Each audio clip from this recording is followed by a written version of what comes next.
यह कोई आम दास्तान नहीं, यह उस सल्तनत की कहानी है जहां संग-ए मरमर के महल तो चमकते थे, मगर दिलों में हसद और घमंड के साए बसते थे। सल्तनत नूराबाद अपनी शान और शौकत और अदल के लिए मशहूर थी, मगर इसकी मल्लिका जरीन दिल की सख्त और इख्तियार की दीवानी थी। इसके नजदीक खून की पाकीज़गी और शाही वकार सबसे बढ़कर था।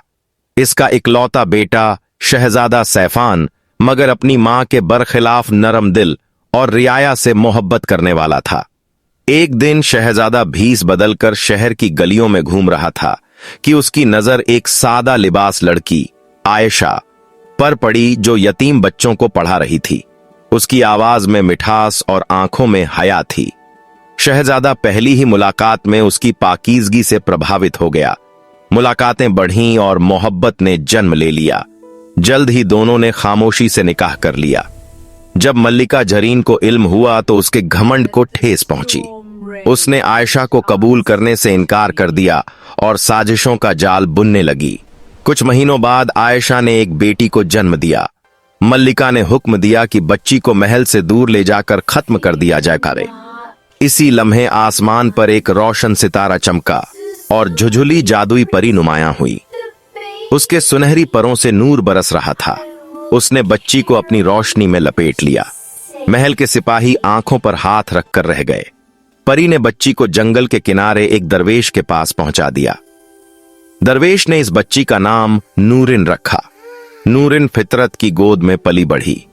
उसे इल्म न था कि वह शाही खून रखती है। वह बहादुर, मेहरबान और गैरतमंद थी। झुझुली अक्सर रात के सन्नाटे में आकर उसे दुआएं देती और कहती, तुम्हारी किस्मत में अंधेरा नहीं, नूर लिखा है। उधर महल में आयशा को बताया गया कि उसकी बेटी जिंदा न बची। वह सदमे से बीमार हो गई। शहजादा सैफान मां के फरेब में आ गया और आयशा से बदगुमान हो बैठा। आयशा यह दुख सह न सकी और एक दिन दुनिया से रुखसत हो गई।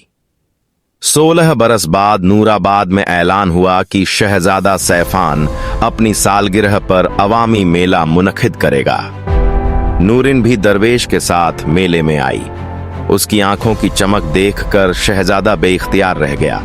उसे आयशा की याद आ गई। मेले में अचानक एक सांप शहजादे की तरफ लपका। सब सहम गए, मगर नूरिन ने बहादुरी से लकड़ी उठाकर सांप को हटा दिया। इसी लम्हे झुझुली परी आसमान से उतरी और सबके सामने हकीकत बयान कर दी। उसने नूरिन के गले में वही शाही लॉकेट डाल दिया जो पैदाइश के वक्त उसके साथ था। मल्लिका जरीन के चेहरे का रंग उड़ गया। सच सबके सामने आ चुका था। शहजादा सैफान को अपनी गलती का एहसास हुआ। उसने बेटी को गले लगा लिया और अपनी मां के जुल्म पर नदामत महसूस की। मल्लिका जरीन ने अपने गुनाहों का एतराफ किया। इख्तियार का घमंड टूट चुका था। नूरिन ने सबको माफ कर दिया और शर्त रखी कि महल के दरवाजे हमेशा गरीबों के लिए खुले रहें। यूं नूराबाद में एक नई सुबह तुलुआ हुई।